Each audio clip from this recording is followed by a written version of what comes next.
Reverend Father Vicar, Father Douglas, Father Sinu, my dear parents and dear friends. We all are in a Christmas mood. In fact, we are blessed to be here this midnight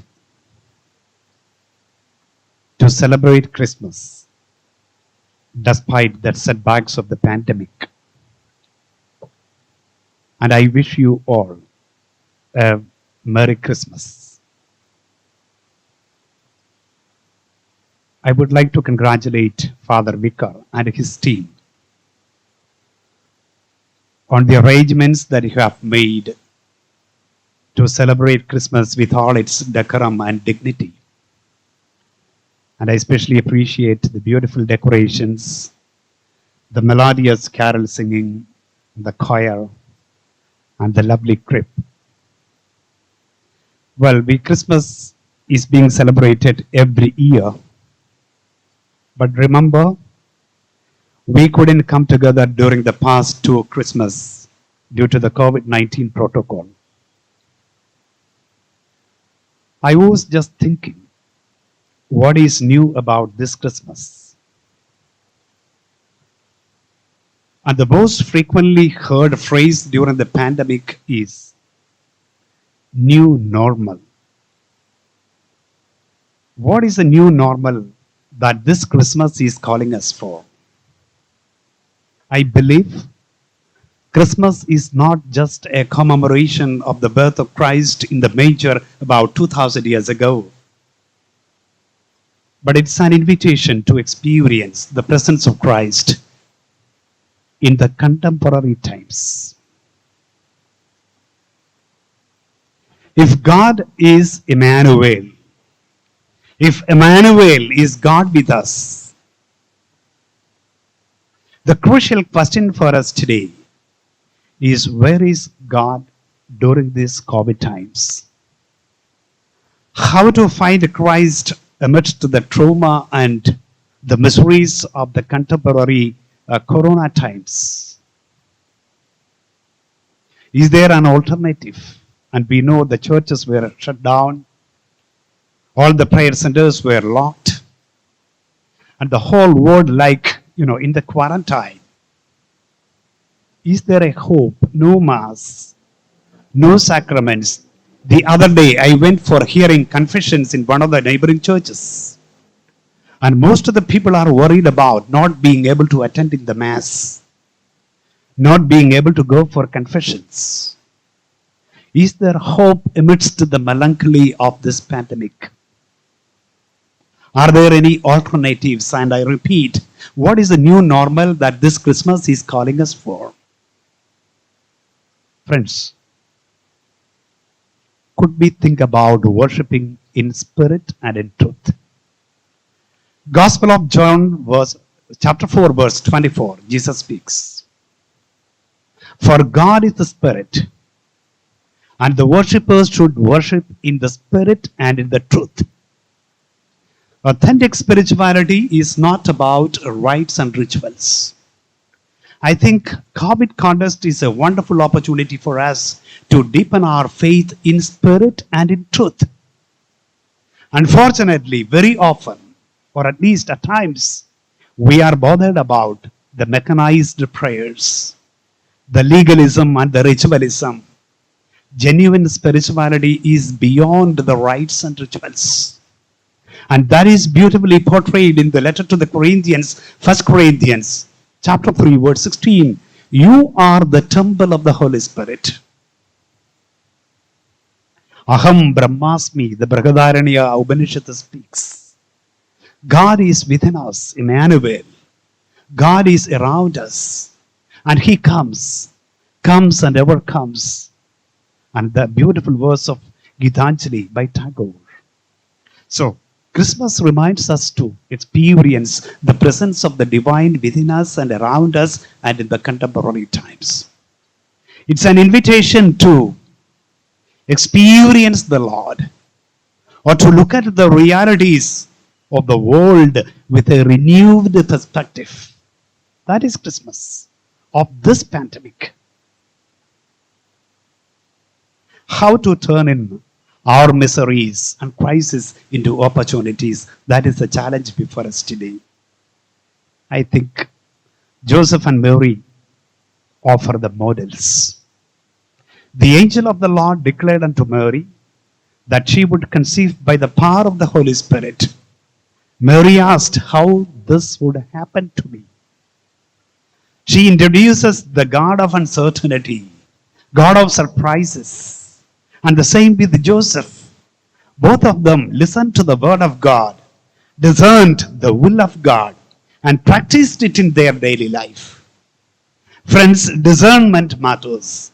What is discernment for us? Listening to the Spirit, listening to the other. What is the Spirit telling us through the events and experiences of our daily life? So families must be discerning families. Parishes must be discerning parishes. The parents should listen to their children. Parents should listen to each other. The parents should know their children. When they get up, when they go to bed, what they do, what's the relationship. They should correct them, challenge them, change them, encourage them as and when required. Families must be discerning families. Similarly, parishes must be discerning parishes.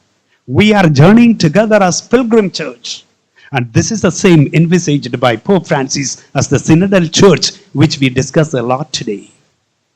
So, dear friends, let's experience the presence of the divine at the personal level, community level, ecclesiastical level, and institutional level. Christmas is also the celebration of justice and mercy. Gospel of Matthew chapter 1 verse 19, it is said, he was just. Joseph was a righteous man. Joseph did not disgrace Mary. He was just and he was justice conscious. Mary too was just and justice conscious. And that's being highlighted in the Magnificat. The God has brought down the powerful from their thrones and lifted the lowly. The justice consciousness, the sense of justice of Mary. So the question for us today at this midnight, are we just? Are we justice conscious in the present scenario? We all remember Father Stan Swami, a Jesuit priest of Jamshedpur province, who dedicated his life for the tribals in the northern Jharkhand region. And he was arrested on false allegations and finally died in the custody in July 2021. Father Stan Swami was a Jesuit.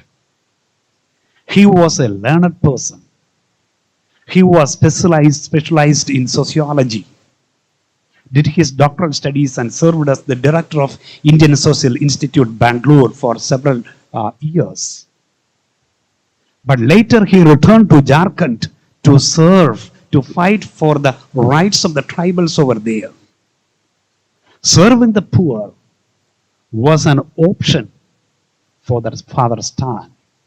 Remember, incarnation was an option for Jesus. He opted to become human. And many people asked us, Jesuits, what are you doing next? Do you stop with Father Stan? No. We continue our mission in Bagaicha, in Jharkhand. And that's our legacy. Option for the poor, again, is a commitment for us. Incarnation, calling us to opt, or are we ready to opt for something meaningful in our lives?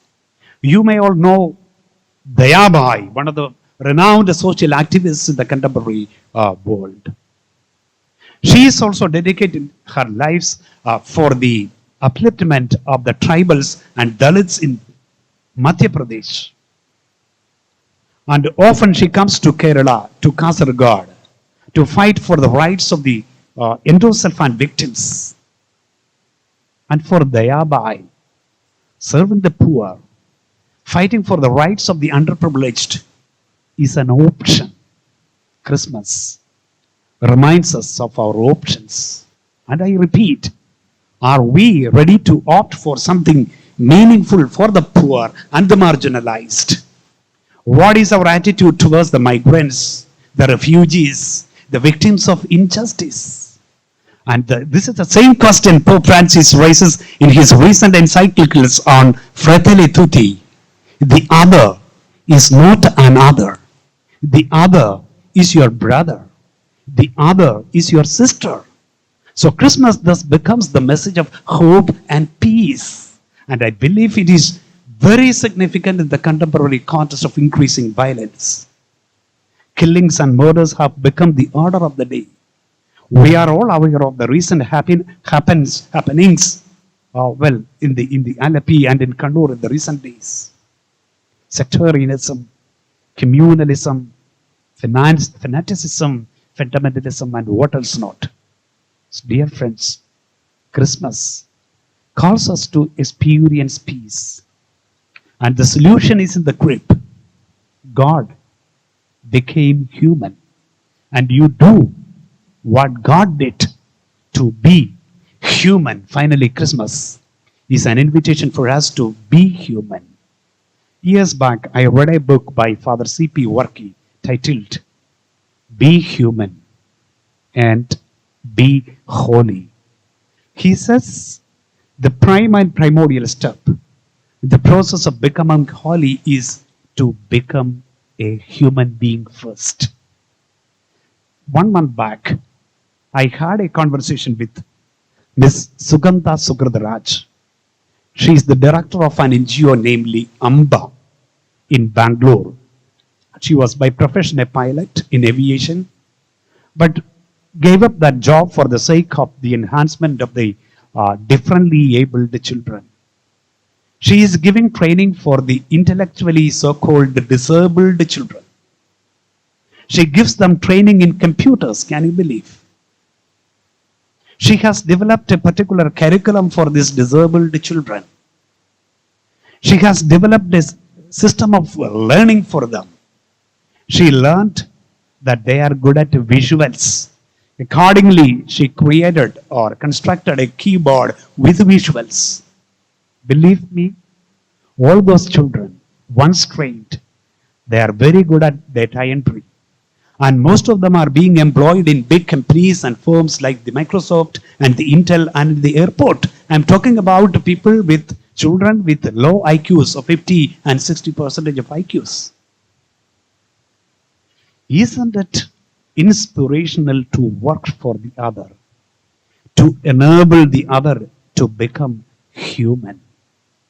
St. Irenaeus said, glory of God is fully human, fully alive.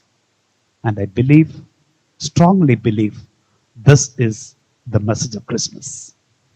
It's a call to be human. It's an invitation to experience the presence of the divine within us and around us. It's an invitation to look at the realities of the world, especially during this pandemic, with a renewed perspective. This is finally an invitation to celebrate the presence and experience the other and encounter the divine in the other, so that there will be peace within us, around us, and everywhere. Dear friends, I wish you all a very Merry Christmas. God bless every one of you. Amen.